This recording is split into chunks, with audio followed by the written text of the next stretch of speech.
The chamber is open and full of whispers. The street is the kind of quiet that only exists at this hour, not peaceful, but emptied. Every curtain drawn, every car cold. The sodium streetlights throw orange pools across identical pavement squares, and Minerva McGonagall has been sitting on this garden wall for 11 hours and 22 minutes, watching a house she has already judged and sentenced in her own mind, and waiting for a man she has served for 30 years to arrive and tell her she is wrong. She is not wrong. She knows she is not wrong. She has known since approximately hour 2. He arrives the way he always arrives, not with drama, but with the particular inevitability of someone who has already decided the outcome. The deluminator clicks. The streetlights go out. Albus Dumbledore steps onto Private Drive in robes the color of a bruise and looks at her with those eyes that have always seen 17 things at once, and he says, "Minerva, I expected to find you here." "I expected to find myself here," she says. "I did not expect to still be here." She steps down from the wall. "The Dursleys," she says. And the name lands between them like a stone dropped into still water. "Our family," Dumbledore says. "Are strangers." She does not raise her voice. She has never needed to. Harry Potter has never spent a single moment in that house, Albus. He is not returning to family. He is being delivered to people who will look at his face and see everything they have chosen to despise. Dumbledore is quiet. This is not the quiet of a man without an answer. This is the quiet of a man who has had the answer prepared for some time and is deciding whether to give it. "The Blood Wards," he begins. "We'll keep Voldemort out." She says the name without flinching. She has always said the name. It has always been one of her quiet rebellions. They will not keep Vernon Dursley out. They were never designed to. Dumbledore reaches into his robes and produces the letter, already written, already sealed with his own wax, already addressed in his careful copperplate. He holds it for a moment. Minerva watches his face and sees something she has not seen there in years. Not certainty, but the architecture of certainty, the way a man holds himself when he is trying to remember why he was sure. "Albus," she says. "Minerva, look at the boy." He looks. The basket sits at the foot of the doorstep exactly where Hagrid left it. The child inside is sleeping with the absolute commitment that only very young children achieve, every cell of him surrendered to it. He is wrapped in pale blue wool stitched through with silver moons, and the wool still carries the smell of a cottage in Godric's Hollow, of wood smoke and lily of the valley, of a woman who spent the last night of her life making sure her son would be warm. His scar, fresh and livid at his forehead, has not yet begun the long work of aching. He is 15 months old. He weighs precisely what 15 months of being deeply, completely loved will produce in a child. Dumbledore looks for a long time. He is about 130 years old. He has made so many calculations. He has weighed so many children against so many necessities, and he has told himself each time that the mathematics were correct, that the greater good was served, that the suffering was temporary. He sees Ariana in the sleeping face. He sees the long, cold corridor of every decision he has made in the name of outcomes he could not guarantee, and at the end of the corridor he sees a man sitting in a headmaster's chair with a phoenix on his shoulder, and the absolute knowledge that he has never, not once, been warm enough when it mattered most.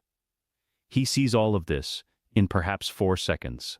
Then he says, very quietly, "You've already made your decision. I made it at hour 2. I was waiting for you to make yours." The letter is still in his hand. He looks at it, this document of careful reasoning, this sealed logic of blood wards and ancient protections and the particular safety of the unremarkable. And then he does something she has never seen him do with a prepared argument. He puts it back in his pocket. "Undelivered, the castle," he says. "Has rooms that have not been children's rooms in some time," she says. "They will become children's rooms again. The ministry will have questions." She looks at him with the expression she reserves for statements that do not deserve full sentences. "Let them ask." With the particular care of someone lifting something irreplaceable, he bends and picks up the basket.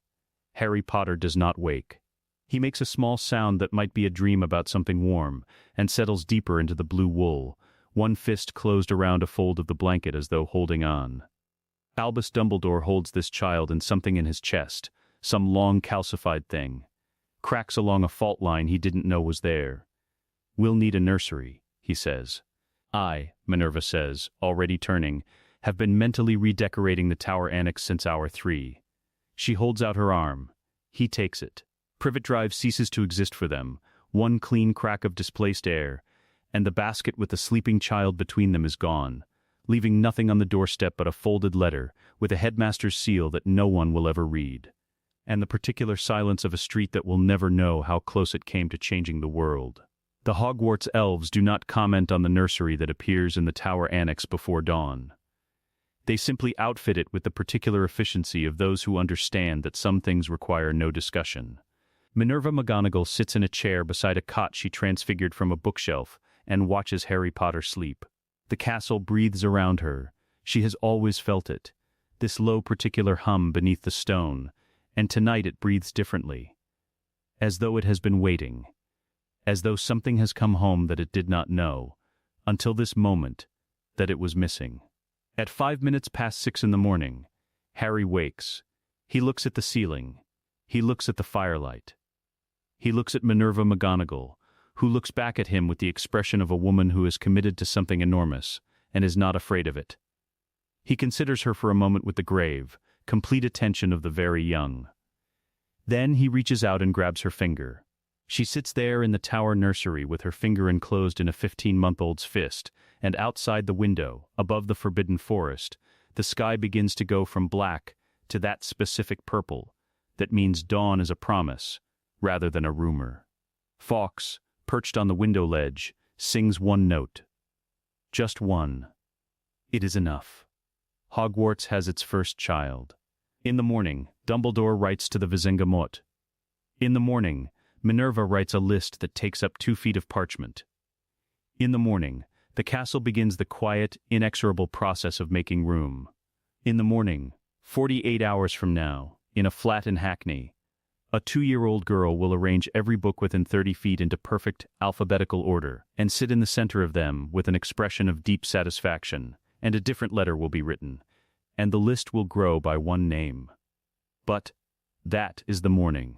For now, a child sleeps in a castle that has decided to keep him, held by a woman who refused to leave, while an old man sits at his desk and writes in the Book of Governors, for the first time in its long, long history, the words, in loco parentis. 2 of them.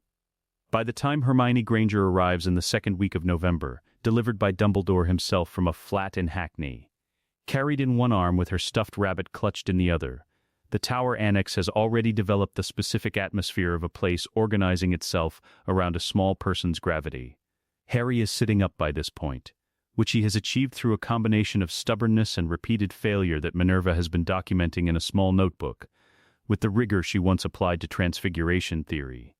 He cannot yet achieve forward motion, and this is a source of ongoing frustration that expresses itself in a low, concentrated sound she has come to think of as his thinking noise. Hermione is placed on the rug. She looks at the room. She looks at the mobile above the cot, assessing it, categorizing it, filing it under something. She looks at Minerva with dark eyes that are already, at 2 years old, the eyes of someone taking notes. She looks at Harry. Harry looks back. Then he grabs her rabbit's ear. A single decisive gesture, no hesitation. She grabs it back. Equally decisive. No hesitation whatsoever.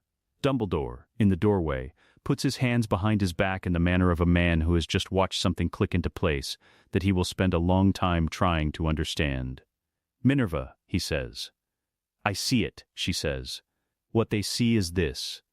The mobile above the cot, which has been turning at its own slow pace since it appeared, speeds up. Not dramatically.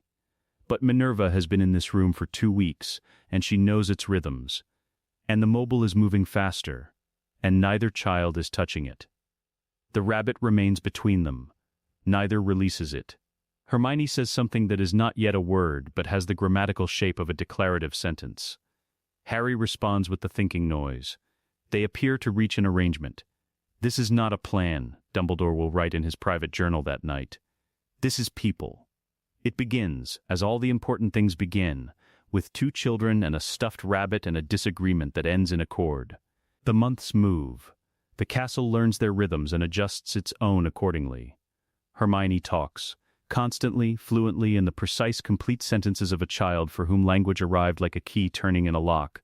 All at once, everything opened. She narrates what she sees. She asks questions about what she doesn't understand. She asks them of Minerva, of Dumbledore, of the portraits, of the suits of armor, which she has given names. The armor near the 3rd-floor landing she calls Gerald. Gerald, to his credit, begins to stand slightly straighter.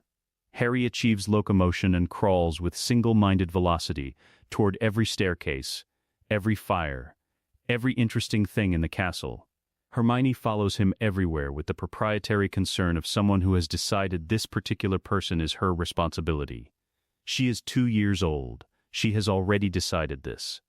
The first accidental magic happens on a Tuesday in the library, which is where they spend most of their time now that they have discovered it and formed the opinion, separately and then together, that it is the best room in the castle. Harry is 4 years and 3 months old. He has been trying to reach a book about dragons for approximately 7 minutes. The book is precisely 3 inches beyond where his arm reaches. He has established this through repeated experiment. He looks at the book. He wants the book. The book comes off the shelf and lands in his lap. Harry looks at it. He looks at his hands. He looks at Hermione, who is sitting 4 feet away and has seen the whole thing with the expression of someone filing information into a category she has recently created. "You did that," she says. "Yes," he says, though he is not entirely certain this is accurate. "How?" "I don't know." She considers this. "We should tell Professor Dumbledore." "We should read the dragon book first," Harry says. They read the dragon book first. That afternoon, Hermione delivers a thorough verbal report to Dumbledore, including the time of the incident, the object involved, the estimated distance, and her assessment of Harry's emotional state in the 7 minutes preceding the event. She has used the word preceding correctly. She is 5 years old. Dumbledore listens completely. When she finishes, he says, "And what do you think happened, Hermione?" "I think he moved it with his mind. With wanting it. I think wanting was the mechanism." That is an excellent hypothesis. And essentially correct. Magic, at its most fundamental, is intent made physical. What Harry experienced is the earliest and purest form of that. Before training, before a wand. Before any framework at all. Just the gap between what is and what is wanted, closed by will. "I haven't done that yet," Hermione says. "No, because you are doing something different. Your magic moves inward. You are not pushing things away, you are pulling things toward you." Knowledge. Pattern. Structure. He pauses. "The books you have already read. Do you remember all of them?" "Yes," she says, with the slight surprise of someone who assumed this was normal. "Every word?" "A beat." "Yes." "That," Dumbledore says, "is your accidental magic, Hermione. It has been happening since you arrived. You simply didn't recognize it as extraordinary because it felt like thinking." The silence that follows is the particular silence of a child encountering the idea that something they assumed was simply themselves is in fact something rarer than that. "I see," she says finally, in a voice that means I am going to need to reconsider several things. Minerva begins their formal education on the first Monday of 1985. She starts with observation. Not spell work. Observation.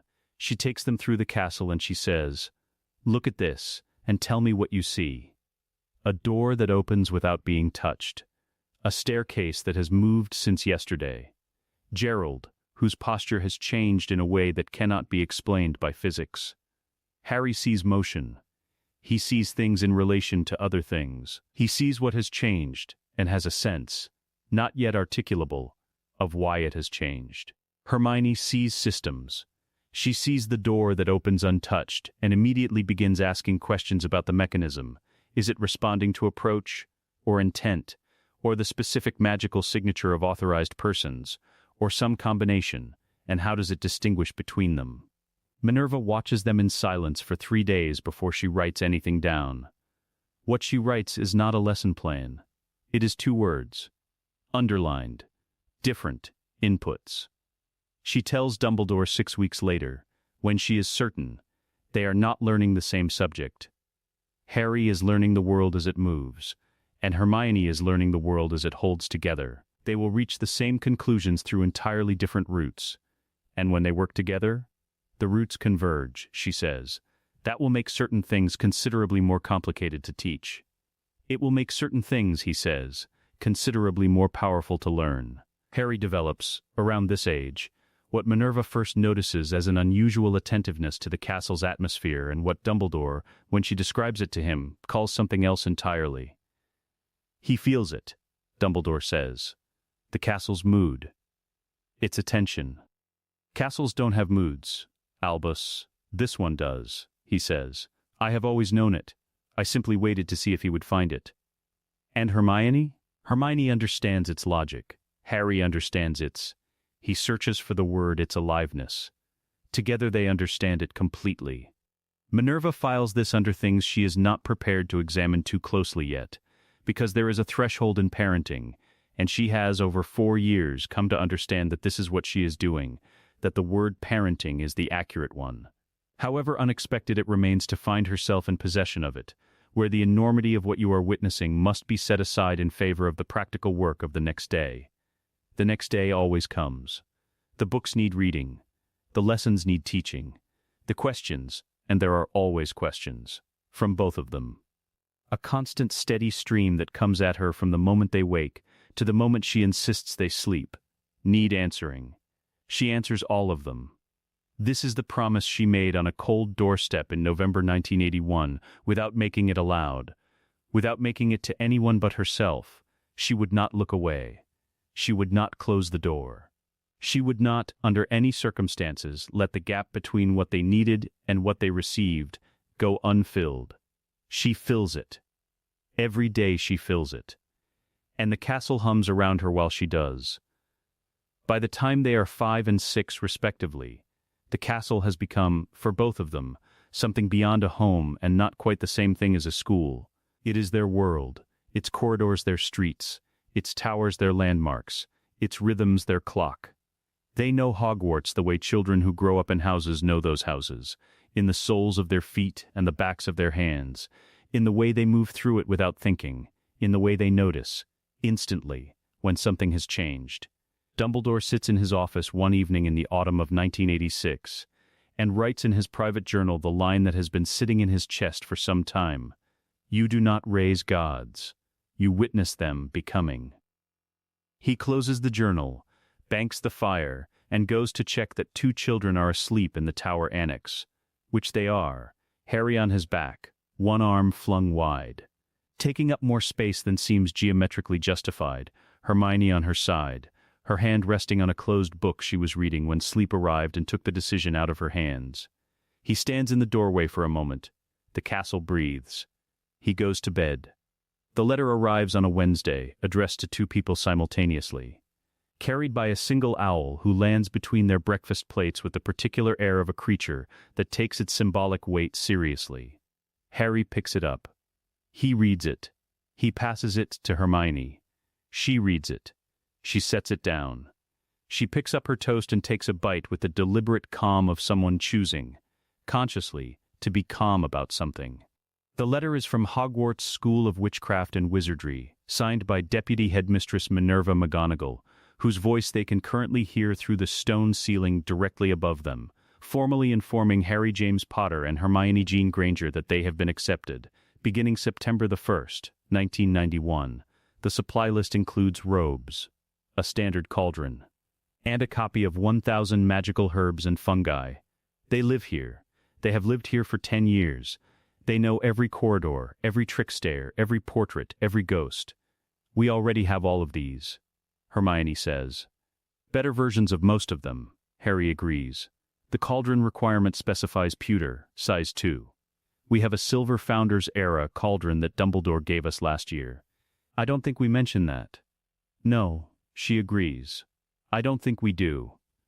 Upstairs, McGonagall's footsteps cross the ceiling with a specific cadence that means she is about to come down the stairs, and both of them look at each other with the look they have developed.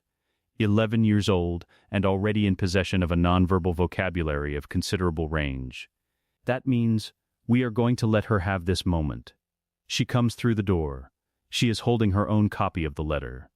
Her expression is the one she uses when she is experiencing something she finds significant and has decided to manage it by being extremely precise about practical matters. "Your letters have arrived," she says. "Yes," Harry says. "You'll need robes. Measured properly." "Professor McGonagall," Hermione says. "Hermione, are you pleased?" A pause. Minerva McGonagall sets the letter on the table, straightens it to be parallel with the edge of the table, and says, "I am extremely pleased." Then she picks up her tea and drinks it, and that is as much as they are going to get, and they both know it, and it is, somehow, entirely sufficient. The Sorting Hat, Dumbledore explains 3 days before term begins, is the oldest of the Founder's enchanted artifacts. In 1,000 years it has never been asked to sort 2 children who were already inside the school when they arrived. "It doesn't have a category for us," Hermione says. "It has categories for character. Those it always has." He looks at them both. What it does not have a precedent for is students who learned the school's magic before they learned to read, who felt the castle's wards before they felt rain. A pause. "I do not know what it will say. I want you to know that I genuinely do not know, and that whatever it says will be correct, and that I will be proud of you in any house you are placed." Harry says, "Even Slytherin?" "Especially Slytherin," Dumbledore says, with the serenity of a man who has examined this possibility and made his peace with it. "Salazar Slytherin was a great wizard who made a catastrophic philosophical error. His house has been paying for it ever since. A person of genuine quality in that house would do it considerable good." The first years stop when Harry and Hermione enter the anteroom off the Great Hall. Not a dramatic, orchestrated cessation, but a ripple of awareness, the kind that travels through a group of people when something enters the room that does not fit the category they were using for everything else. Harry pays the pale blonde boy at the edge of the group the precise amount of attention the situation requires, which is none. Hermione scans the room with the methodical efficiency of someone taking inventory, notes 7 things, and files them for later. Professor Quirrell enters and leads the group toward the Great Hall doors. Harry watches him the way he watches everything, from the inside out, reading atmosphere before detail, and something in his chest goes briefly, quietly wrong. Not pain, not fear. Something more like the feeling of a note, played slightly flat. Technically present, fundamentally off. He files it. He will tell Hermione later. The hall is full. The candles float. The enchanted ceiling shows the early stars of a September evening. The first name is called. 42 students are sorted. Malfoy. Draco goes to Slytherin in approximately 4 seconds, with the air of someone for whom this was never in question. Then, McGonagall says, "Granger." Hermione. The hall goes quiet. Hermione walks to the stool and sits, and McGonagall lowers the hat over her head, and the hall waits. And the hat is quiet. 15 seconds. 30, a minute. "Well," it says, "there's a thing. 1,000 years I have been doing this. Do you know what this is? The first time I've sorted someone who already knows how the school smells in February? Who knows the sound the staircases make at 3 in the morning when they think no one can hear? I grew up here," she thinks at it. "This is my home." Yes, that's precisely the point. I'm not sorting a student into a home. I'm sorting a home into a student. Do you understand the difference? She considers it.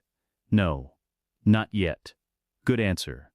A pause that feels like a long look. You are the most organized mind I have encountered in 500 years. But you're not a collector of knowledge. You're a builder. You take what you know, and you make it into something that didn't exist before. And you would die, quite literally, before you stopped trying, before you left something unfinished, before you let someone you love face something alone. Hermione says nothing. It is not wrong. Gryffindor, the hat announces. The Gryffindor table erupts. Hermione walks to it, sits, and looks back toward the stool with calm brown eyes. McGonagall's expression, behind the scroll, is a thing of iron discipline. Then, Potter, Harry, the hall doesn't go quiet this time. It goes a different kind of still. The specific stillness of a room in which every person has, simultaneously, remembered something. Harry walks to the stool and the hat settles around his ears. "Oh," the hat says. Then, "Oh, I see." Then, in a different register entirely, like something very old arriving at a very new conclusion, "You feel the castle." "Yes," Harry says. "You feel it right now. The wards on the east wall. The charm work in the ceiling. The thing under the third-floor corridor that I have opinions about but am not going to discuss. You can feel all of it." "Yes, I cannot sort my own masters," the hat says, in a tone that has no precedent in 1,000 years of continuous thought. "You know this school in a way that predates the categories. You know it from the inside." "Then sort who I am," Harry says, "not what I know. Who I am." Another silence. Shorter this time. "Who you are," the hat says, "is someone who would walk into the dark without a plan if someone he loved was in it. Who would feel the castle burning and run toward it. Who has been watching a first year with bad intentions since the moment you entered this room tonight. And the fact that you filed it rather than acted on it tells me more about you than the watching does. Where do I belong? Where you have always belonged." "Gryffindor," it announces. The table rises, a wave of sound and motion that breaks against the stone ceiling. And Harry sits down beside Hermione. The noise continues around them. Across the hall, the pale blonde boy watches from the Slytherin table with an expression that has given up on indifference and settled, at last, into something more honest. Something that is, underneath everything else, impressed. At the staff table, Dumbledore's eyes are very bright behind his spectacles. He is watching two children at the Gryffindor table who are already deep in quiet conversation, heads bent, something being exchanged that the hall cannot hear, and he is thinking, this is not a plan. This is people. And the people are going to be magnificent. Fawkes sings 2 notes. Just 2. It is, as always, enough. Harry has been filing the wrongness about Quirrell since the sorting. That flat note, that slightly off quality to the air around the man, the way standing near him produces a sensation like pressing your palm against a cold window and feeling something press back from the other side. Hermione notices different things. She notices that Quirrell's magical signature, a thing she can read the way some people read expressions, flickers, not randomly, but in the way of something carrying 2 weights in a space designed for one, like a sentence written over another sentence in the same ink, where both can be read if you look at the right angle. She tells Harry on a Thursday in October. There are 2 of him. The outer signature is Quirrell, frightened, which is genuine, and weak, which is performed. The inner signature is fragmented. It's like a piece of something. A shard. Voldemort, Harry says. A piece of him survived Godric's Hollow and has been looking for a way back. She pauses. The 3rd floor corridor. The stone.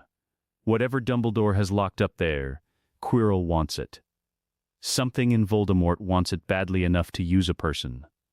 They go to Dumbledore that evening. Hermione presents. She presents the situation the way she presents everything. From the foundation, each layer placed carefully on the one below. No gaps, no assumptions, that what she understands is automatically understood by whoever she is speaking to. She speaks for 8 minutes without notes. When she finishes, he removes his spectacles and says, "A Horcrux." Very quietly. It is not clear he intends it to be heard. "What is a Horcrux?" Hermione asks. "A thing that should not exist, and does. A method of splitting the soul deliberately, of storing a fragment in an external object, so that if the body is destroyed, the soul cannot wholly die." He puts his spectacles back on. "I had theorized. Now I have confirmation. There could be more than one," Harry says. "Yes, there could. Then destroying Quirrell doesn't end it." "No," Dumbledore agrees. Hermione designs a ward that reads soul resonance signatures at the corridor entrance and bars entry to fragmented presences. Harry calibrates a monitoring charm keyed to his sensitivity to Quirrell's wrongness. Dumbledore implements both. He does not publicize this. Meanwhile, Quirrell teaches defense against the dark arts, with the trembling, stuttering incompetence of a man who is performing trembling, stuttering incompetence. And most of the school is convinced. And Harry and Hermione are not. And they never look at him in class the way they actually see him. Because looking at someone the way you actually see them is information.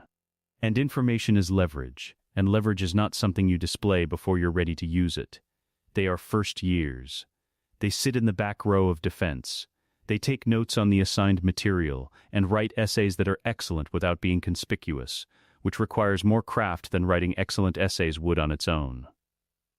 In March, the fragment makes its move. Harry feels it at 11 p.m., the castle bond pulling his attention toward the third floor, with the insistence of a hand on his shoulder in a dark room. He is in the corridor before he has made a decision. Hermione is already there. Third floor, she says. Yes, they move through the castle the way they have moved through it since they could walk, not cautiously, because caution implies uncertainty. And they have none, but carefully, which is different. They know which steps creak. They know which portraits sleep light. They know the third-floor corridor by feel. Quirrell is at the trapdoor. The trembling has stopped. The eyes that find them across the room are not the watery, anxious eyes of the defense professor. Then Hermione raises her hand, and without a wand, without an incantation, with nothing but the precise architecture of intent she has been building since she was 2 years old in a flat in Hackney, she performs a stunning charm, calibrated in the half-second between raising her hand and releasing the magic to account for the fact that the outer layer is human and must not be damaged beyond. Recovery. Quirrell drops.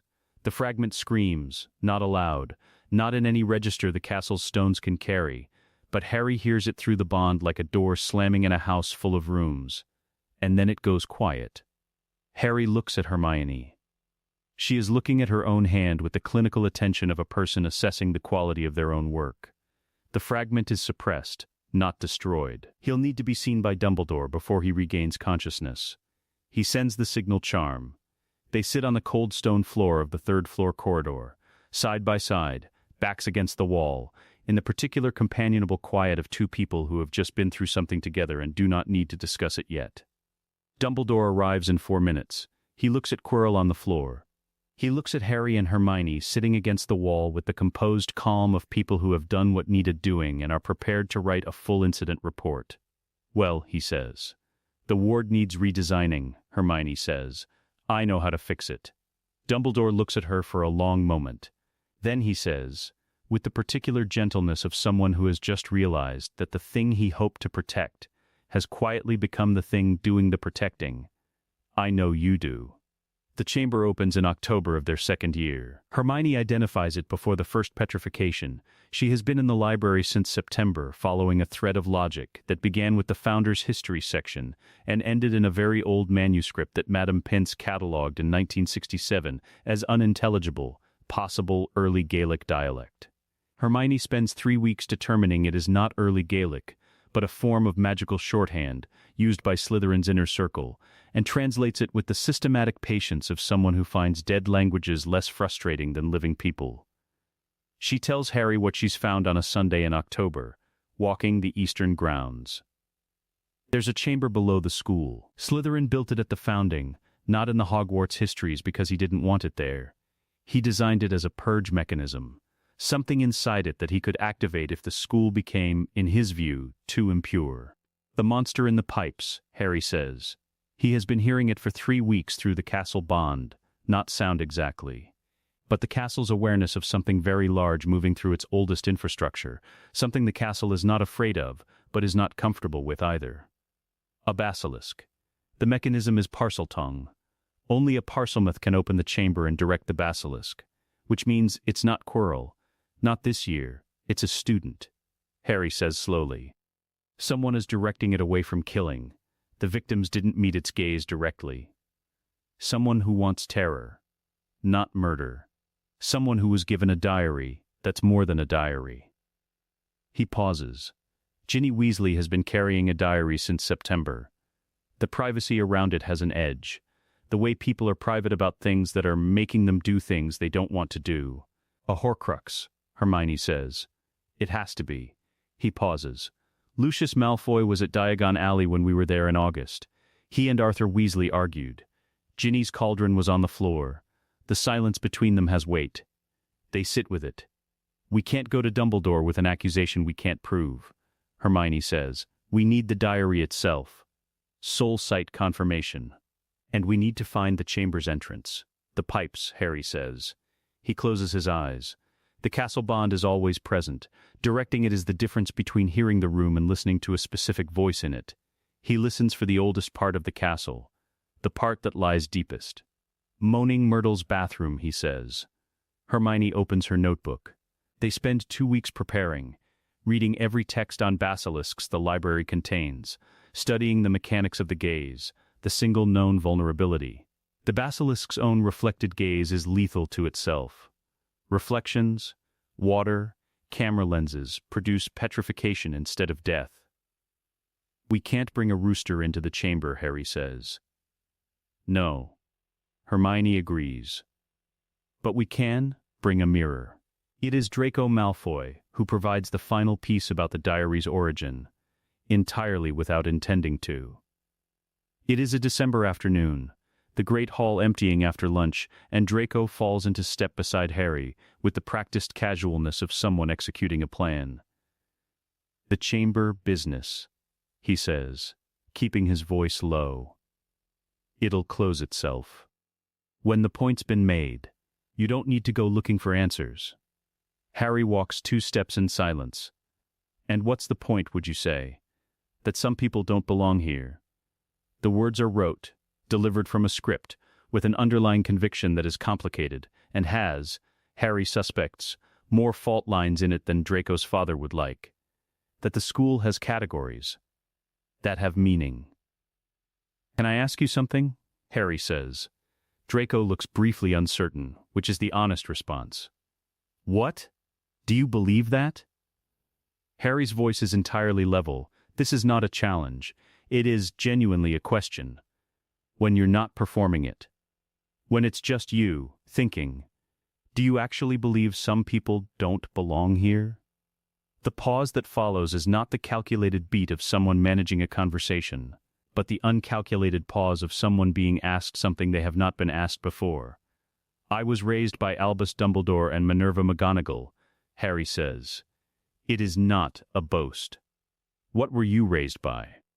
It lands the way a genuine question lands, without the shape of an attack, but with the impact of one, because it goes somewhere that a prepared defense doesn't cover. Draco walks away, not with deliberate speed, but with the uncertain speed of someone who needs to be somewhere they can think. Hermione appears at Harry's elbow. That was well done. He's not the problem, Harry says. He never was. No, she agrees. But he might become something other than a complication, if he's handled honestly. I wasn't handling him. I was asking him a question. Yes, she says. That's exactly what I mean. They find the diary the following Thursday, in December. Set down very deliberately. The way you set down something you've decided you don't want to carry anymore but can't quite leave. Hermione picks it up. Her face does the thing it does when she finds what she was looking for and is not glad to have been right. It's a Horcrux, the same fragmented structure as Quirrell's passenger, but bound to an object rather than a person. This is how Voldemort survived Godric's Hollow. He made multiple. He split himself multiple times. Then we destroy this one, and we tell Dumbledore everything, and we build him the full picture. Harry's voice remains level. Lucius Malfoy put a piece of Voldemort into a child, deliberately, into Ginny Weasley because she was convenient, and her father was his enemy, and she was 11 years old. The level of someone who has found anger and decided it is not, in this moment, useful, that has consequences. We build the evidence, and we apply them correctly. They go to the chamber that night, prepared, together, without performance and without hesitation. What they find is a monster that is also, when you look at it correctly, something else, a creature that has been used.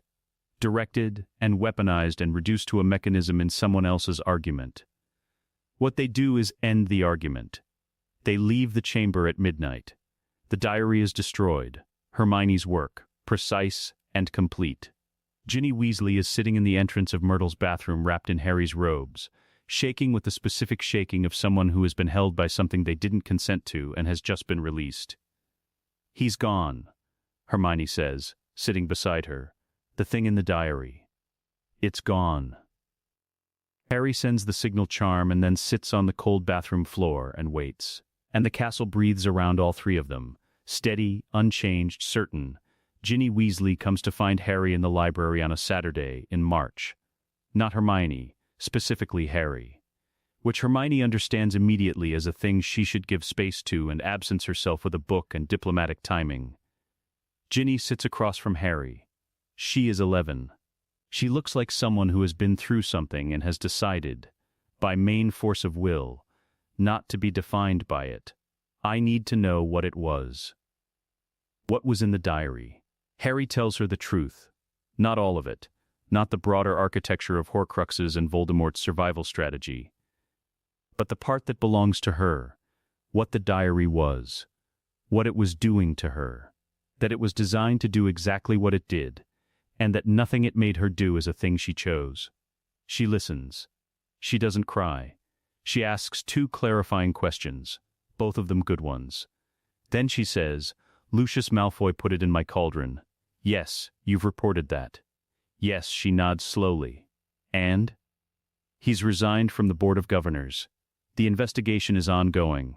He pauses. It moves slowly. People with his resources have tools for slowing things down. But it moves. It moves, he says.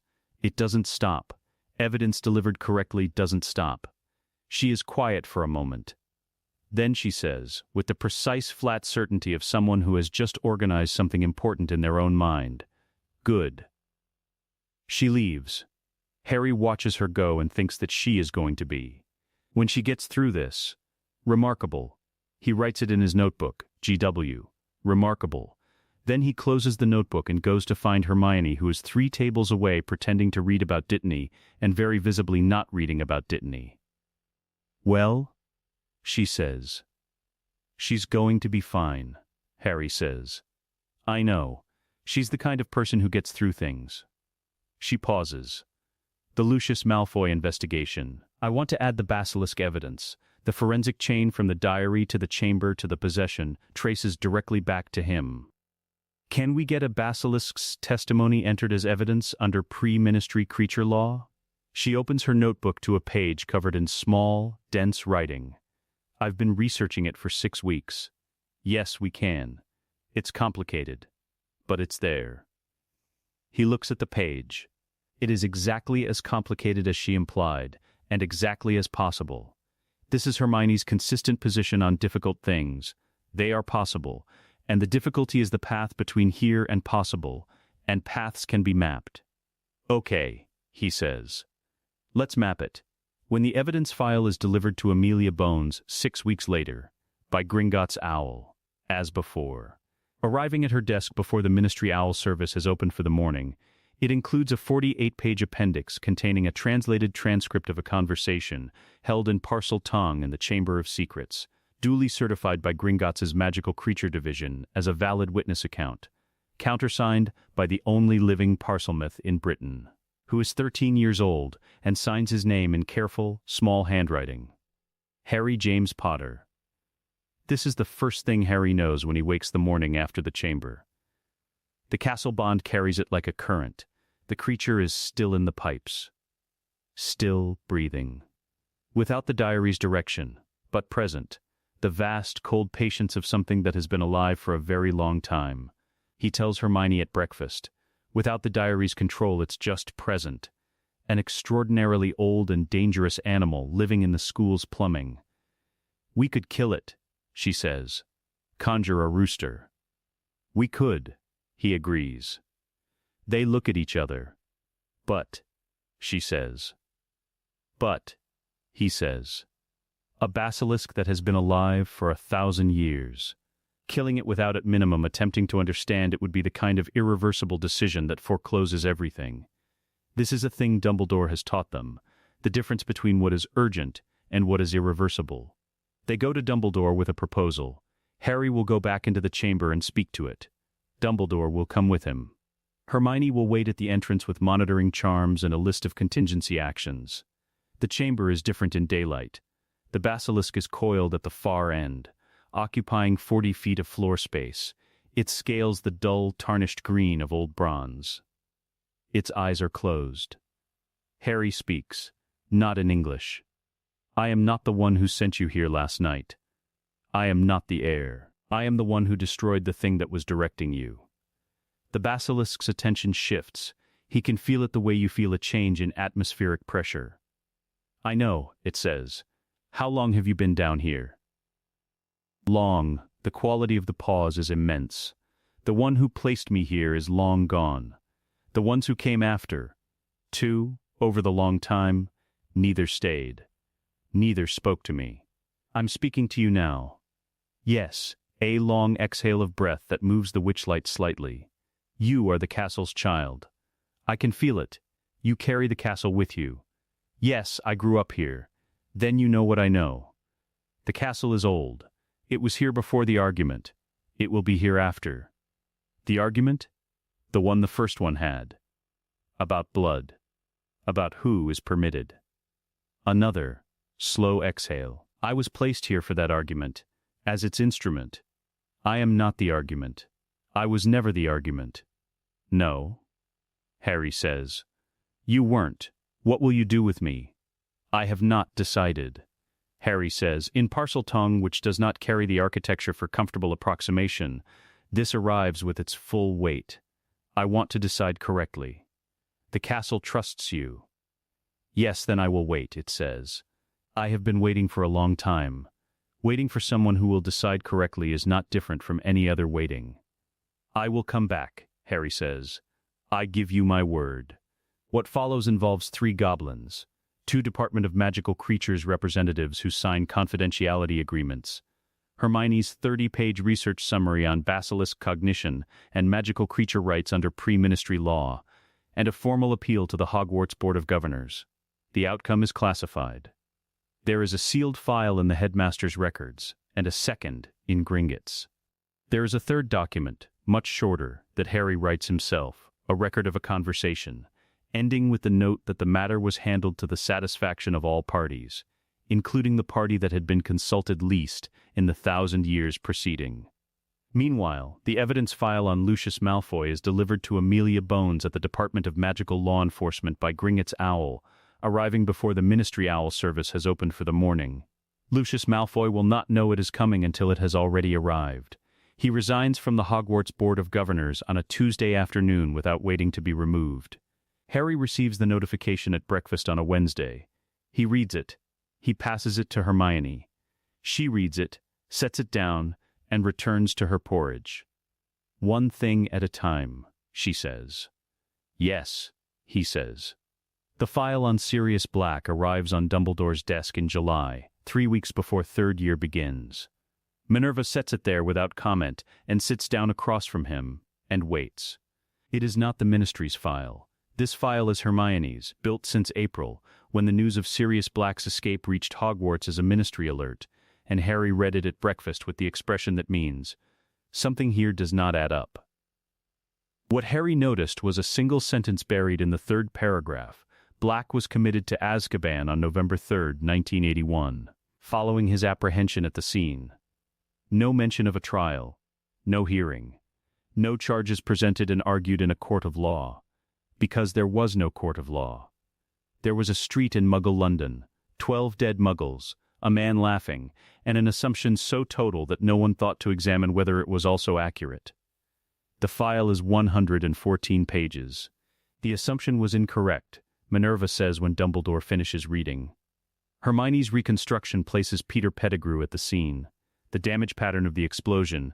She sourced 3 independent forensic analyses that were never cross-referenced, because different departments, different filing systems. The blast came from below ground level. Pettigrew was standing directly over a sewer access point. He pauses. A man who had been an unregistered animagus, a rat, for 20 years with access to the sewer system, staged his own death and let Sirius Black take responsibility for it. Minerva says, very precisely, where is Pettigrew now? Alive, Hermione believes he has been in his animagus form since 1981. She has 2 candidate locations, based on the registered animagus records and the known movements of families who keep pet rats. Minerva opens the file to the last section, Required Actions. 9 pages long, organized by urgency, then by jurisdiction. She wants us to move before Sirius Black is found by someone who will not stop to ask the questions she has already answered. If the Dementors find him first, he dies, Dumbledore says, legally, and the truth will never be examined. Then we move before term starts. Harry signs the petition for a formal hearing in Dumbledore's office in August, with Hermione's legal annotations in every margin. He does it with the gravity of someone who understands this is not a form. This is a person's life, organized into sections, and the signature at the bottom is a promise. He signs it carefully. His handwriting is not as neat as Hermione's. It is neater than usual. The petition is filed with the Department of Magical Law Enforcement. Amelia Bones reads it in one sitting and clears her Thursday.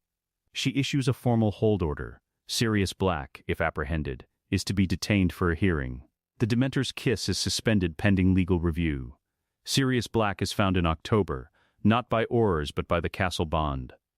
Harry wakes at 3 a.m. with the bond pulling his attention toward the edge of the Forbidden Forest. A man has been at the boundary for 2 hours, not trying to breach the wards, just existing at them, which suggests he knows they are there, which suggests he knows the school. Harry goes to find Minerva. He goes to find Minerva, and not to the forest himself, because Sirius Black is a man he does not know who has been in Azkaban for 12 years, and going to him alone in the dark without preparation is not caution. It is ego. He knows the difference. They find Sirius sitting against a tree in his animagus form, a great black dog with the specific exhaustion of a creature that has been running for a very long time. Minerva casts the light. The transformation is slow and effortful, and when it is done there is a man sitting against the tree who looks like 12 years of Azkaban, which is exactly what he is. He looks at Minerva, then at Harry. He does not say you look like James. He says nothing at all for a long time, and what moves through his face is too complicated to name and too private to try. We've filed for a hearing, Harry says. There's a hold order. Hermione built the case. 114 pages. Pettigrew, the explosion analysis, the missing trial records, everything. He pauses. You're going to be heard. Sirius makes a sound that is not a word. He puts his face in his hands. Minerva, who has not survived 63 years by being sentimental in public, says, "Come inside. There's a fire in my office, and I believe the elves keep biscuits." The hearing is held on November 14th in the Wizengamot chamber. It lasts 6 hours. Hermione, who cannot attend as a participant but has prepared a 60-page briefing document for the presenting counsel, sits in the gallery with Harry and does not fidget, which costs her considerable effort. Harry sits beside her and watches the chamber with the same attention he brings to everything.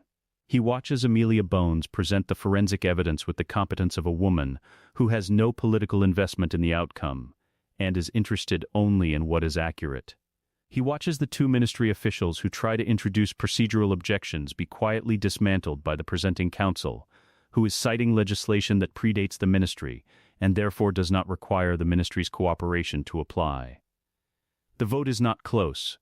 It was never going to be close, given Hermione's 114 pages. The formal finding, Sirius Orion Black was imprisoned without trial, without sufficient evidence, without the basic procedural protections that wizarding law has provided for 400 years. His imprisonment was therefore unlawful. He is accordingly free. Free, the word is a strange one for something so simple and so enormous. Sirius sits in the defendant's chair and hears it, and does not react immediately. He sits with it, this word that has been the opposite of his life for 12 years, and then puts his face in his hands, and the chamber is quiet. And Dumbledore, in the gallery, looks at the ceiling with the expression of a man who has seen many terrible things and is, right now, watching the reversal of one of them. The press statement is 3 paragraphs. Fact, the specific procedural failures, and 2 final sentences. The wizarding justice system exists to determine truth, not to confirm assumptions. We invite the ministry to consider, in the wake of this finding, how many other files deserve the same examination. Amelia Bones reads the statement over her morning coffee. She reads it twice. Then she opens her calendar and blocks out a month. The Goblet of Fire spits Harry's name on a Thursday evening in October of their 4th year, and the Great Hall goes very quiet. And Harry looks at the parchment and feels something he has learned to pay close attention to, the specific quality of wrongness that is not instinct, but information. He does not stand immediately. He sits for a moment, reading the situation from the outside in. His name came out of the goblet. He did not put it in. He is 14, below the age restriction, and had no interest in the tournament. He and Hermione discussed it in September, and agreed that a competition designed to produce a single champion through dangerous tasks was not a thing either of them needed to win. Someone entered his name. Someone who knew the goblet well enough to deceive a 1,000-year-old enchanted artifact. Someone who wanted Harry Potter in the tournament badly enough to commit to the considerable magical difficulty of it. He tells Hermione that night. He tells her everything, including what he noticed about Alistair Moody, the new defense professor, during the Champions meeting. A man with Moody's history of genuine vigilance would produce a different quality of attention when facing an unexpected development. Moody produced the stillness of something waiting for a cue, directed inward toward a plan rather than outward toward the event. Who benefits from you being in the tournament? Hermione asks. Voldemort, if someone near the tournament is working for him and the tournament is the delivery system, Moody, or someone using Moody. Bartemius Crouch Jr. was at Azkaban, allegedly dead, and he was a convicted Death Eater who would know exactly how to find, neutralize, and replace someone like Moody. She goes still. Convicted 1981. Sentenced to Azkaban. Died in Azkaban. On record. On record, Harry says. We need his magical signature. I need to see if there's a double layer. She reads it at the wand weighing. A 10-second window when Moody stands close enough and still enough. There is a double layer. Not possession, but a person performing being a different person, wearing an identity long enough that the layers are very close together. They go to Dumbledore the next morning with the complete evidence set. The tournament ends with a portkey. Harry says. The final task, the maze. Something in the maze is the mechanism. The cup is the portkey. Whatever the end of this is supposed to be, it involves me being taken somewhere. Then, we do 2 things simultaneously, Dumbledore says. We investigate the real Moody, and we prepare you for a final task designed to end with your capture. We prepare him, Hermione says, for a final task that ends with the exposure of the plan, instead. The preparation takes 6 weeks. Hermione builds a systematic breakdown of the task's likely structure, the specific spells and counterspells required, the environmental variables, the contingencies. She starts with what they know about maze construction, about the beasts likely to be used, about the curse varieties that tournament organizers are legally permitted to incorporate, and works outward until she has a map, not of the actual maze, but of the possibility space the maze can occupy. Every scenario they can imagine, they prepare for.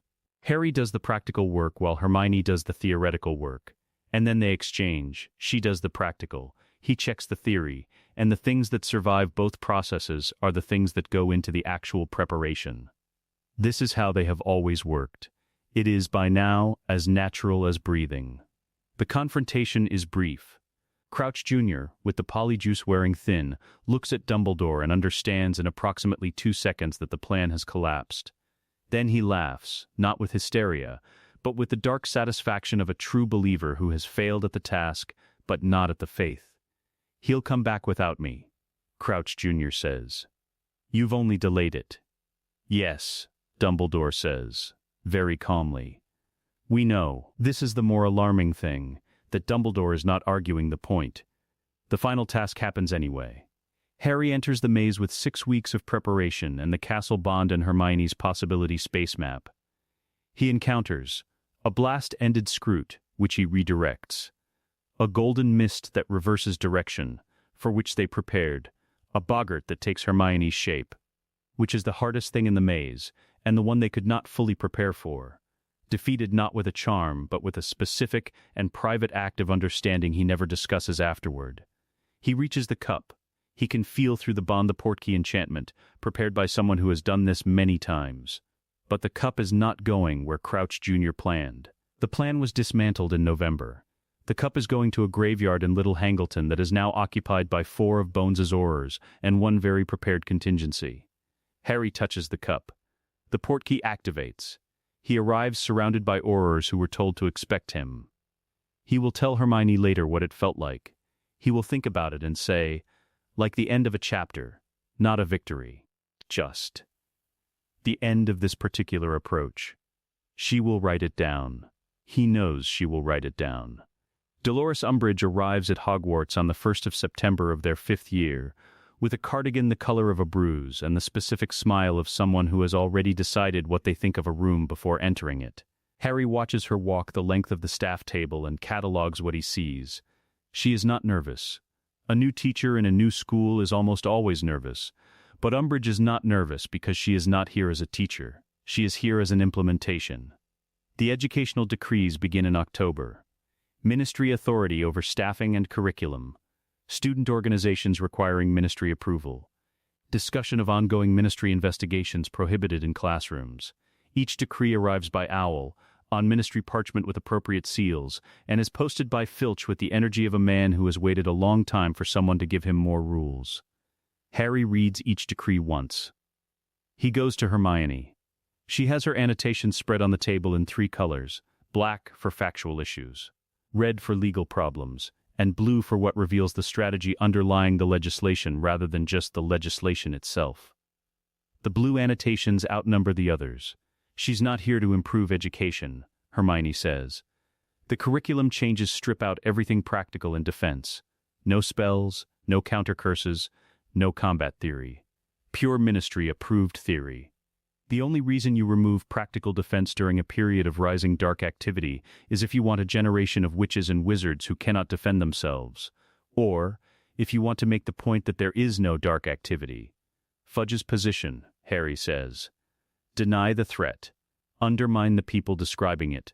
Control the information environment. The problem is that this strategy requires the threat to cooperate by remaining deniable, and Voldemort has not historically been cooperative. She pauses. Decree 2 is the interesting one. Student organizations requiring ministry approval means she can deny anything she considers subversive. She opens her notebook to a fresh page. Which is what we're going to run. We file for approval. We call it something accurate and boring. We use an approved faculty supervisor who will genuinely supervise. We run the practicum openly, with records, with curriculum documentation, everything that makes it impossible to shut down on procedural grounds. What do we call it? The Defense Association. It's in the name. It's exactly what it is. Anyone who tries to close it has to explain what they object to about students defending themselves. Professor Flitwick agrees in 30 seconds. He signs the form and says, "Don't thank me. Just teach them well." The Defense Association meets in the room of requirement. 40 students from all 4 houses attend the first session, not a Gryffindor initiative, but a plain and practical response to a gap that students from every house can see and are concerned about. This is a detail Harry notes and considers significant, that it is not a Gather the Believers initiative, not a rally, but simply a group of people who have noticed an absence and would like it filled. Hermione does the curriculum. Harry does the teaching, with Hermione alongside for the technical explanations that require more precision than he naturally applies to things he can do intuitively. This is a division of labor they have practiced for years.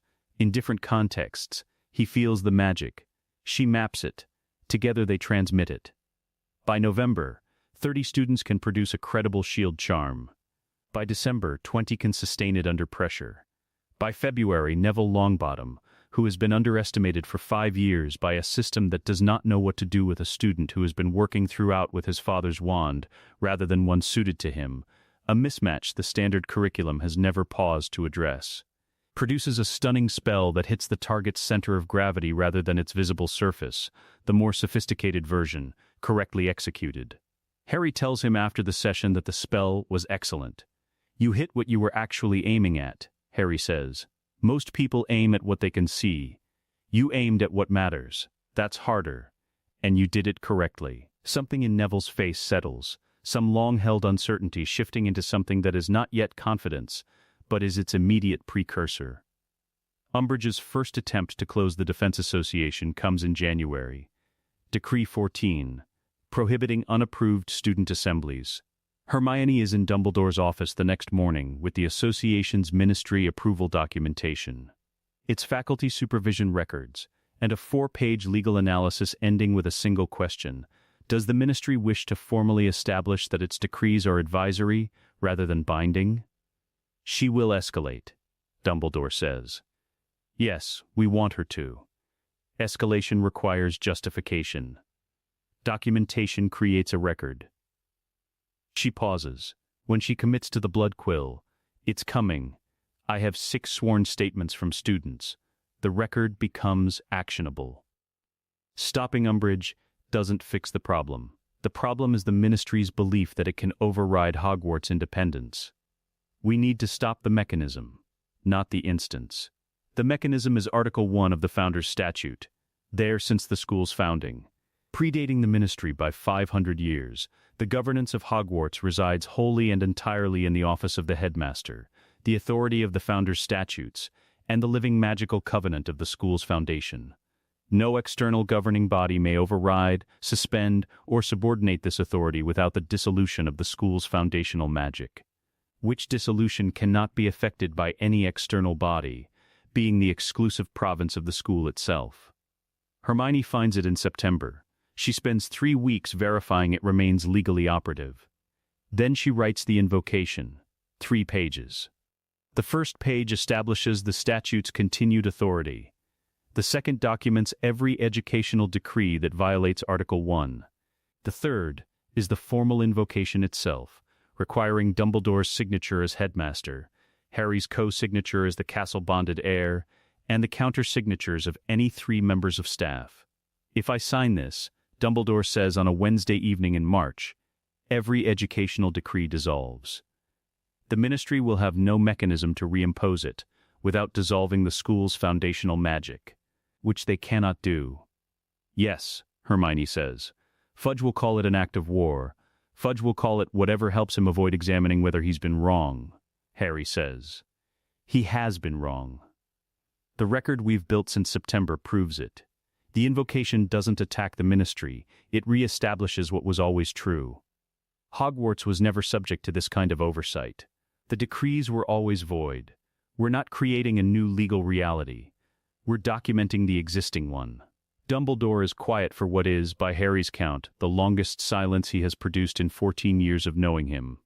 Then he picks up his pen. He signs. The invocation is delivered to the ministry on a Thursday morning by Gringotts' courier. Arriving at Fudge's desk before his second cup of tea, simultaneously delivered to the Daily Prophet, the Wizengamot's administrative office, Amelia Bones's department, and the offices of 4 international magical governments. By noon, Umbridge's educational decrees are legally void. By 4 p.m., Umbridge has been recalled to the ministry, where she spends the afternoon with 3 lawyers who keep using the phrase foundational magical sovereignty in tones of increasing discomfort. She does not return to Hogwarts. Harry eats his dinner. He does not celebrate. This is the specific equanimity of someone who has been working toward an outcome for 7 months, and finds, when the outcome arrives, that the satisfaction is quieter than expected, and the list of remaining work is as long as it was this morning. Hermione across from him is already writing. He can see the top of her notebook page. Post-invocation, required actions. There are already 8 items on the list. 8 items, he says. 2 are too small to show from where you're sitting, she says, without looking up. Outside the windows, the March evening is cold and clear, and tomorrow Voldemort is still in the world and the Horcruxes are not all found, and the war has not arrived yet but is coming, and the list has 8 items, and one of them will be first. It is enough. For today. The last Horcrux outside Voldemort himself is found on a Tuesday. This is not surprising to Harry, who has learned that the universe has no preference for dramatic timing, and that the most consequential moments of his life have consistently arrived on ordinary days in ordinary weather, with no atmospheric preparation whatsoever. It is a Tuesday in June. The sky is the flat gray of early summer overcast. The Riddle House sits on its hill above Little Hangleton, emanating the specific atmosphere of a place that has been used for terrible things and has not been cleaned of them. The last Horcrux is Nagini. They have known this since fourth year, when the full Horcrux architecture became clear enough to map. In sixth year they have destroyed, in order, the locket from the cave. Retrieved after 2 months of ward analysis, and one precisely executed piece of environmental transfiguration that collapsed the cave's internal structure, the cup from the Lestrange vault. Requiring a Gringotts negotiation Hermione conducted over 6 weeks, resulting in an interspecies cooperation agreement she considers among her better work. The diadem from the Room of Requirement, where it had been among the lost things for centuries. The ring they found in 5th year. The diary is long gone.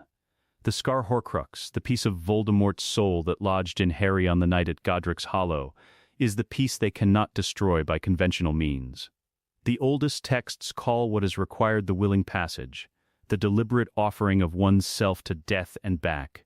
It is something you do when everything else is ready, so that the act of it is the final piece rather than a variable in an unresolved equation. Everything else is almost ready. Nagini is last. The approach to the Riddle House takes 2 hours, not for the distance, but because Hermione has been building the approach strategy for 3 months, and it requires arrival on foot. From the eastern tree line, after a ward reading circuit that maps every layer of protection. 7 layers, she says, walking through the trees at the field's edge. The outer 5 are standard. The 6th reads your magical signature and triggers a direct alert to him wherever he is. I've written a charm that projects a false signature 20 meters to our left. He'll know something has crossed the perimeter, but not what, and not where exactly. That buys approximately 6 minutes before he determines the signature is false. And Nagini? Nagini, she says, I need you for. This is the part of the plan that Dumbledore, when they presented it to him, called the most elegant thing I have ever been asked to review, and the thing I am most frightened of. The plan for Nagini is this. Harry speaks to her, not in combat, not with a wand raised, not with the specific quality of intent that she can read as threat. He speaks in parcel tongue, built over 2 years from instinct into something more precise, capable of nuance. The conversation, if it works, will be an offer. The same offer he made to the basilisk in the chamber 4 years ago. Freedom. Not the freedom of escape. Nagini is bound to Voldemort by magic that cannot be removed by any spell they have found in any text. But there is a freedom the Ars Mortis tradition calls the willing passage, death accepted by one's own will, which the oldest magic distinguishes from killing as cleanly as it distinguishes anything. It cannot be forced. It cannot be faked. The magic is self-verifying. If the will is not genuine, it does not work. Harry has sufficient soul integrity. Nagini has sufficient self-awareness.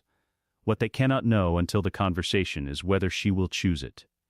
They cross the 5th ward layer at 11 p.m. The false signature charm activates. Harry feels it leave Hermione's hand with the specific quality of something technically perfect, which her work always has. The feeling of a thing made exactly as well as it needed to be made. Nagini finds them at the field's edge 7 minutes later, 12 feet of darkness moving through the grass with the liquid patience of a creature that has been hunting for a century and has never been outrun. She stops 10 feet away. Her head rises. Her eyes carry the specific quality Harry has learned to read as attention, rather than aggression. She is looking at them the way Hermione looks at things, to understand them first. Harry steps forward. Hermione stays at his shoulder, present, not retreating, because retreating would be read as something specific and she knows it. He speaks. I am not here to harm you. The grass moves. Nagini's attention sharpens, not the sharpening of something preparing to strike, but the sharpening of something that has been addressed in a language it did not expect. You know this language, she says. Yes, you are the castle's child. He speaks of you. He fears you. A pause, vast and slow. The pause of something measuring the gap, between what it knows and what is being offered. Why are you here? Harry is quiet for a moment. In Parseltongue, the quality of intent cannot be dishonest. The language does not have a mechanism for dishonesty. I am here because you deserve to be asked, he says. Not told, not used. Asked. Asked what? Whether you want to be free. The grass is very still. Somewhere in the Riddle house a light moves, the false signature being investigated. 6 minutes, Hermione said, and some of those minutes are gone. He has bound me, Nagini says. The binding is not breakable. I know. I'm not offering to break it. I'm offering something older than the binding. He pauses. The willing passage, your own choice, made freely, without compulsion. The oldest magic there is. You are asking me to die. I am asking if you want to, Harry says. If you don't, I won't harm you. I give you my word, and I keep it. The castle knows I keep it. If you do, if you are tired, if you have been bound long enough, if you would rather end than continue to be used, then I will be here. And the magic will be clean. And you will not be killed. You will be released. The silence that follows is the longest of Harry's life. He stands in a field in Little Hangleton in the June dark and waits, and Nagini considers what has been offered to her with the full and enormous weight of a creature that has been alive for 107 years, and has never, not once, been offered a choice. I am tired, she says, finally. I know. He does not see me. He has never seen me. I am a weapon he carries. A slow exhale, enormous and cold. I have been a weapon for 40 years. Before that, for 60 years, I was simply alive. I remember being simply alive. Then be released, Harry says. Go back to that. Whatever is after, it is not this. He extends his left hand, open, palm up. Not his wand hand, the receiving posture that the Ars Mortis describes. Present, not grasping. Offering contact without demanding it. Nagini lowers her head to his palm. The willing passage requires no spell. It requires only the complete, unambiguous will of both parties, meeting in the space between them. Harry holds it, not pushing, not pulling, simply present with the full weight of his own soul integrity, the thing Hermione built her soul sight reading of him on 3 years ago when she told Dumbledore. He is exactly what he appears to be, which is the rarest thing she has found in any magical signature she has ever read. Nagini closes her eyes. The Horcrux fragment inside her comes apart, not with violence, not with the resistance of the others, but with the specific quality of something held together by force, that is grateful, finally, to stop being held. It dissolves. The soul fragment that was Tom Riddle dissipates, not destroyed exactly, but unmade, returned to the state before fracture, which is not a state a fractured soul can survive. Nagini herself, 107 years of living, of memory, of being simply alive before she was a weapon, rests in the grass for a long moment. Then, she is gone. Harry stands in the field with his left hand open and the grass very still around him, and Hermione puts her hand on his shoulder, and he closes his hand slowly. She's free, he says. Yes, Hermione says. From the Riddle house, the scream arrives 11 seconds later. It is the sound of a man who has built his entire existence on the premise that he is protected, that the barriers between himself and death are sufficient, are real, are permanent, and has just felt the last of them come apart. The sound of Tom Riddle understanding, for the first time since he was 16 years old in a school library, reading about the most forbidden magic he could find, that he is mortal. Harry listens to it. He stands in the field and listens to it. Then, he looks at Hermione. He knows. Yes, he'll come here. He has nowhere else to go. She pauses. The Aurors? 2 minutes out. He can feel them through the bond's extended reach. Bones's people, positioned since nightfall, waiting for exactly this signal. Dumbledore is with the Eastern group. Then we have 2 minutes. They move toward the Riddle house, not running, not with urgency, but with the deliberate pace of people who know exactly where they are going and what they will find there. Voldemort comes out of the Riddle House at midnight. He comes out into the field where Harry and Hermione are waiting, and stops. The Order is behind them, the perimeter Bones has rehearsed twice, and the field is full of witches and wizards and the specific quality of attention that comes from people who have prepared for something and are now watching it arrive. He looks at Harry. His face does something Harry has been thinking about for 6 years, reading about in the Ars Mortis, in the books Hermione found on soul compromise and its visible effects, and preparing to see. The face of someone who has traded so much of themselves for power that the power is the only thing left, and the power is gone, and what remains is just Tom Riddle, 17 years old in a library, terrified. "You destroyed them all," Voldemort says. His voice is exactly as Harry's scar has always carried it, cold, precise, stripped of everything that inflects human speech. But there is something underneath the cold and the precision that has not been there before. Something raw. "Yes," Harry says. "You are a child. You cannot have—" "I didn't do it alone," Harry says. "I never did anything alone. That's the difference between us." He pauses. It's always been the difference. The Elder Wand is in Voldemort's hand. Harry has known about the Elder Wand since 3rd year, known since 4th year that its allegiance shifted in the moment when Hermione cast Expelliarmus on Draco Malfoy in a hallway outside the Slytherin common room, a spell she had been refining since 2nd year. The wand knows her, and through her, through the soul resonance bond that has been fully active since they were 7 years old, it knows him. Voldemort raises it. The curse he casts is the one he has cast before, the last resort, the first and final argument of a man who has never learned another one. Harry does not raise his wand. He raises his left hand, palm forward. The receiving posture, the gesture of something that is not afraid, and is not aggressive, and is simply, completely present. He speaks the Phoenix working. Hermione speaks it with him. They have been building toward this for 6 years. The dual working that requires soul resonance at its highest activation. The complete absence of internal resistance between intent and execution. 2 people who are, when they work together, a single magical entity with perfect efficiency and amplified output.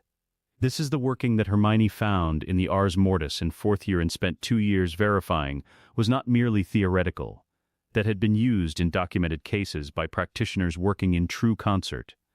2 minds that had spent enough time together that the gap between knowing and doing had become, functionally, nothing. She had told Harry when she confirmed it, it only works if both people mean it completely, with no reservation, in the same moment. He had thought about that for approximately 2 seconds. "That's not a problem for us," he had said. She had looked at him for a moment. "No," she had agreed. "It isn't. The Phoenix working is not a combat spell. It is not a counter-curse. It is the conversion of ambient magic into its harmonic positive. The specific frequency of integrated soul integrity, which is lethal to exactly one category of magical entity, the soul whose own integrity has been compromised beyond the threshold of self-recognition. Tom Riddle fractured himself 7 times. There is nothing left in him that knows how to receive what the Phoenix working sends. The light is not a color. Harry will tell Dumbledore this afterward, and Dumbledore will write it in his private journal and return to it many times. The Phoenix working does not have a color. It has a quality. It is the quality of something being met exactly where it is, and offered, without force, the thing it has been refusing for 70 years. Tom Riddle's curse goes out. The Phoenix working goes out. They meet in the air between Harry and the man who has been trying to kill him since he was 15 months old. There is no explosion. There is no collision of light. What there is a sound, very low, very brief, like a long-held breath finally released, and then the field is still. Voldemort is gone. Not fallen. Not collapsed. Gone, the way the soul fragments went when Hermione unmade them, the way Nagini went when she chose, returned to the state before fracture, which is the only state a fractured soul can finally reach. Harry stands in the field. His hand is at his side. The ambient magic of little Hangleton is very still around him. Hermione is beside him.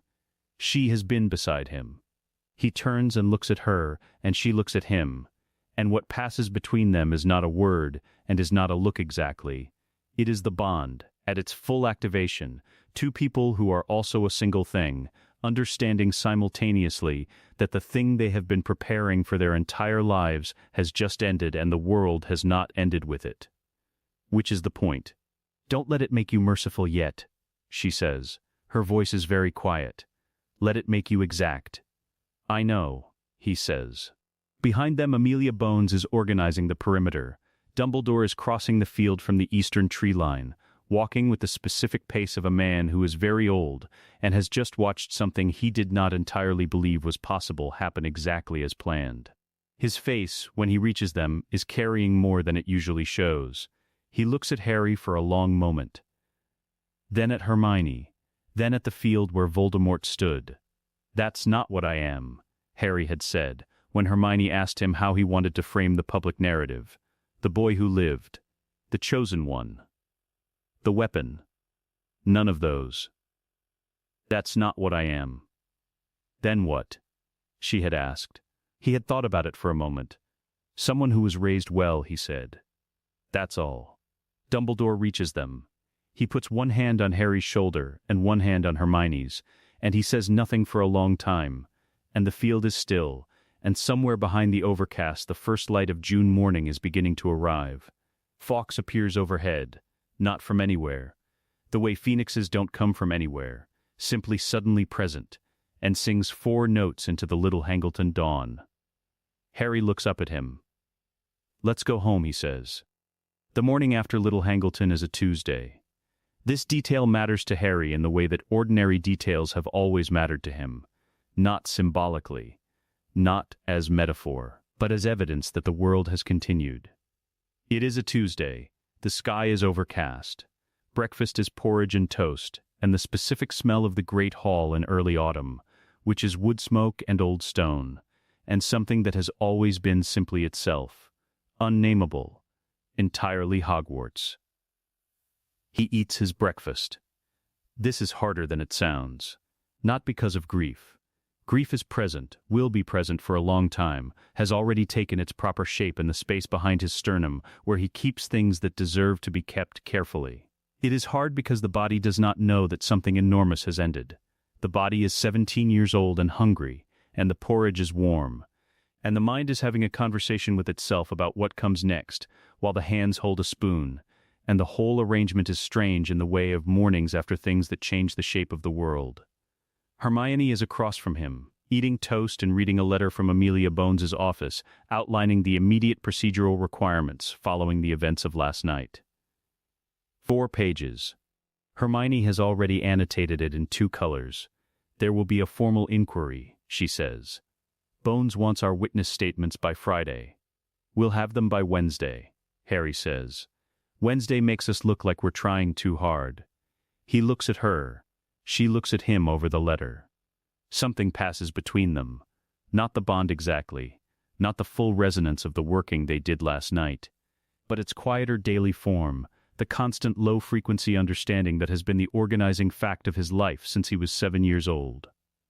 Thursday, he says. Thursday, she agrees. The controlled press briefing happens in July, organized by Hermione, conducted by Dumbledore, attended by 6 journalists selected for their demonstrated willingness to report facts in the order the facts occurred. The briefing document is 38 pages.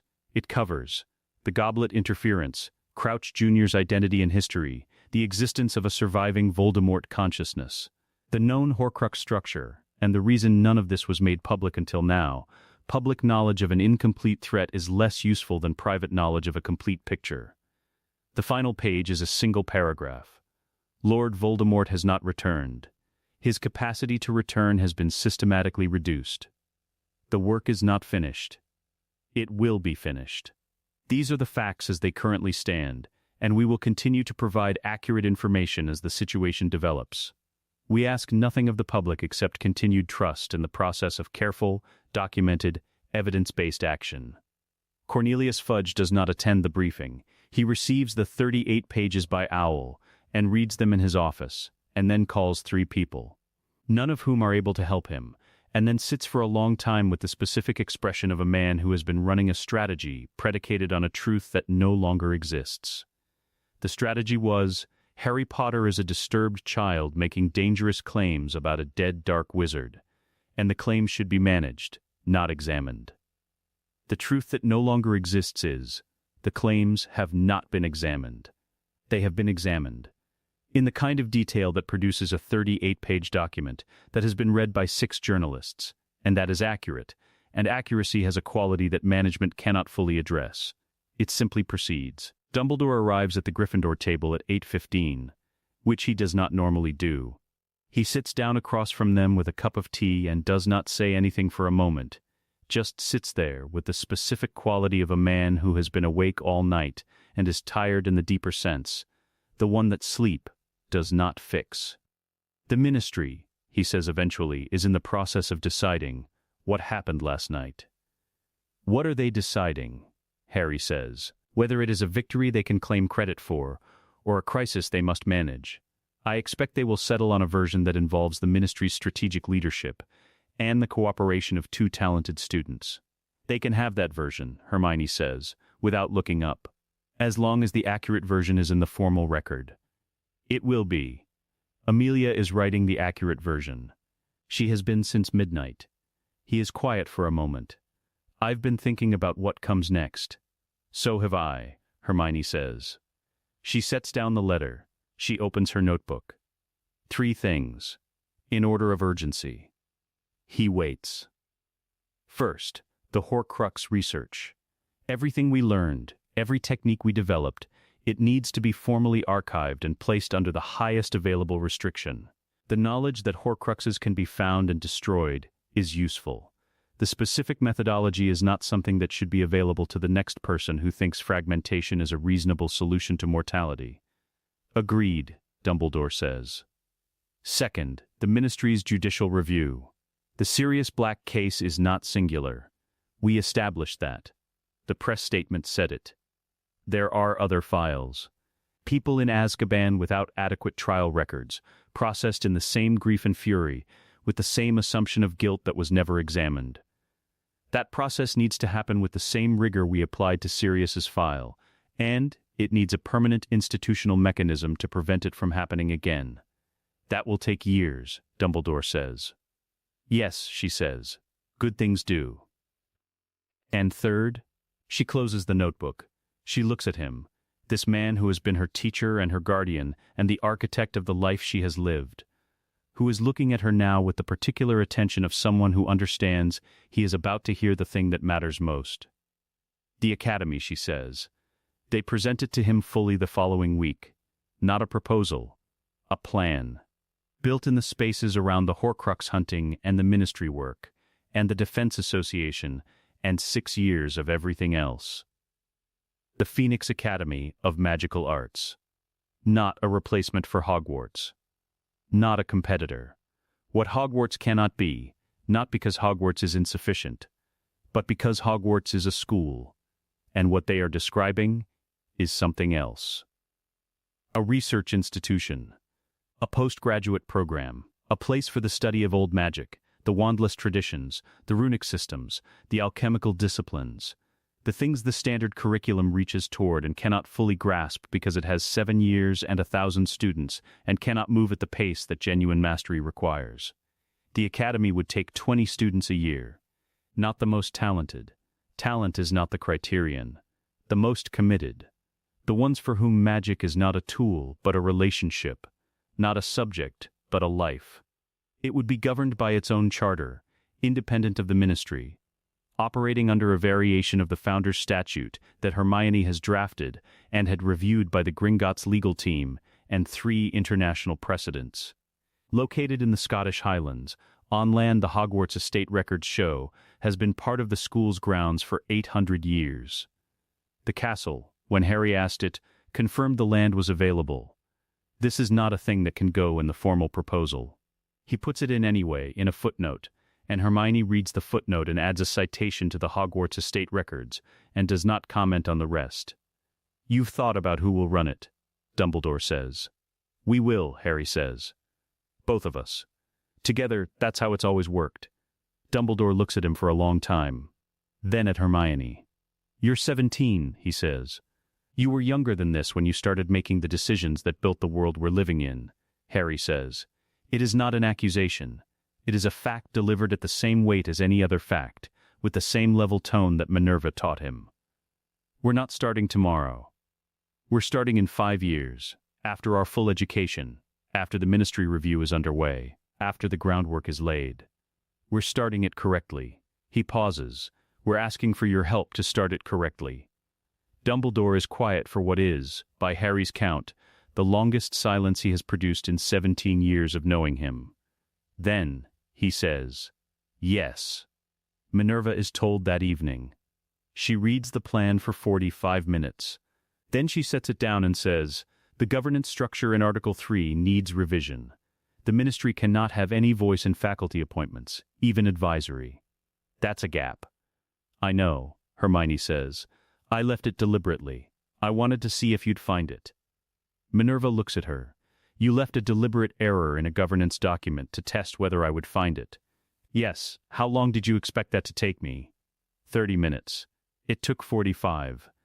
"You were reading more carefully than I estimated." Minerva looks at her for a long moment with the expression she has worn, in various forms, since a 2-year-old girl arrived at Hogwarts with a stuffed rabbit and opinions about everything she saw. It is an expression that has never fully resolved into any single emotion, because what it is carrying is too large and too various for resolution. "Fix Article 3, she says. "It's already fixed," Hermione says. She produces a revised page from her notebook. "This is the corrected version." Minerva takes the page. She reads it. She sets it on the desk beside the plan. "Very good," she says. 5 years pass. The Ministry Judicial Review takes 3 years and finds 42 cases requiring re-examination. Of those, 19 result in acquittals. 6 of those 19 are people still living in Azkaban, released on a Thursday morning in November. Harry is there when they come out. Not because his presence is necessary, but because he decided in the first year of the review that he would be present at every release, and would meet every person, and would look them in the face and say something true. "I'm sorry it took this long. It won't take this long again. We're changing the mechanism." Most of them say nothing. Some say thank you, which Harry receives without deflecting, and without making more of it than it is. Sirius comes with him to the 6th release. He stands beside Harry in the November morning outside the gates and does not say anything, but his hand is on Harry's shoulder, and Harry understands that the hand is Sirius saying, "I know. I know what this costs, and I know what it's worth, and I know why you're here."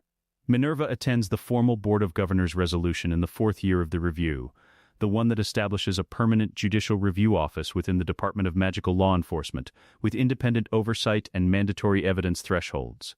She sits in the public gallery and watches it pass. She does not applaud. She straightens her robes, which are the precise shade of tartan she always wears when she is experiencing something she considers important. Then she goes back to Hogwarts and teaches her afternoon classes, because the work of the day does not stop for the work of the larger project. It never has. It never will. The Phoenix Academy opens on a September morning 5 years after Little Hangleton, on land that is 800 years old, and knew what it was waiting for before the people building on it did. The building is stone, not Hogwarts stone, not the same age or the same history, but stone that has been asked to hold something, and has agreed. The 20 students who arrive on the first morning are from 6 countries and 4 magical traditions, ranging in age from 18 to 43, sharing the specific quality of commitment that Hermione called the only criterion, and Harry recognized immediately as right. Harry meets them on the steps. This is not a school. A school teaches you what is known. This is a place for what isn't known yet. Your job here is not to learn, it is to find. You will be supported in that finding. You will be challenged in it. You will be, when necessary, told that you are wrong, by people who have been wrong in the same way and know where it leads. What you will not be is directed. The work is yours. The methodology is yours. The answers are whatever the honest investigation produces. He pauses. Welcome to the Academy. Let's begin. The evening of the Academy's first day, Dumbledore and Minerva sit in the headmaster's tower at Hogwarts and watch from the high window as two figures cross the grounds below. Not students, not staff. Just two people walking in the September evening, side by side, talking. They are too far away to hear, but the posture is legible even at this distance. The particular posture of two people who are entirely comfortable with each other, who have been entirely comfortable with each other for so long that comfort is not quite the right word. The right word is something more structural, more foundational, less an emotion than a fact about the architecture of their lives. Well, Dumbledore says. Well, Minerva says. They watch in silence for a long moment. Around them Hogwarts breathes in the particular way it breathes at the end of a September day, settling into itself, finding its evening rhythm, all four houses moving through its corridors with the cheerful, complicated noise of people beginning a new year. It is a sound Minerva has heard for 40 years. She is not, tonight, fully attending to it. Then Dumbledore says, in the tone of a man arriving at the end of a very long calculation, I've been thinking about what I would say if someone asked me what we did, what the sum of it was. And, Minerva says, I kept thinking about the plan, the strategy, whether the steps were right. He is quiet for a moment. But that's not what I would say, if someone asked. What would you say? We got the person right, he says. Both of them. We raised two people who know what they are and love what they do and trust each other completely. He pauses. That is, I think that is the best thing either of us will ever have done. Minerva is quiet. She has her own answer to the question, if she were asked. And it is not so different from his, only more precise. I refuse to leave a doorstep. Everything after that followed from the refusing. 35 years of teaching have shown her that most things work this way. The first choice is the one that matters, and all the subsequent choices are the first choice unfolding. And if the first choice is the right one, the unfolding tends to be right as well. She does not say this aloud. She does not need to. They have known each other for 40 years. Outside, the two figures have reached the school's entrance. Just before they go in, they stop, and one of them looks up toward the window where the two old teachers are watching, and waves. Insufferable, says Minerva. She is smiling. She has been smiling since the day this started, underneath everything, this specific particular smile that she keeps for things that are so good, she barely trusts them. Yes, Dumbledore agrees. Absolutely, Fawkes sings 3 notes. The castle hums around them. The stars come out over Hogwarts, as they have for 1,000 years, and the school, this ancient, living, impossible school, settles into the night with the specific satisfaction of something that has done exactly what it was built to do. It gave them a home. They made it mean something. The Phoenix era does not begin with a declaration. It begins the way all real eras begin. Not at the moment someone names them, but earlier, in the ordinary work of ordinary days, in 2 children on a library floor with a book about dragons, in a woman who refused to leave a doorstep, in an old man who looked at a sleeping face and made a different choice. It begins in the choosing. It ends, if it ends, somewhere beyond the last page, in a future that the oldest magic in the oldest school in Britain spent 1,000 years preparing for, and that 2 people spent their lives building, one careful, documented, evidence-based, step at a time, not chosen by prophecy. Choosing, let us know what you'd like to see next. The end.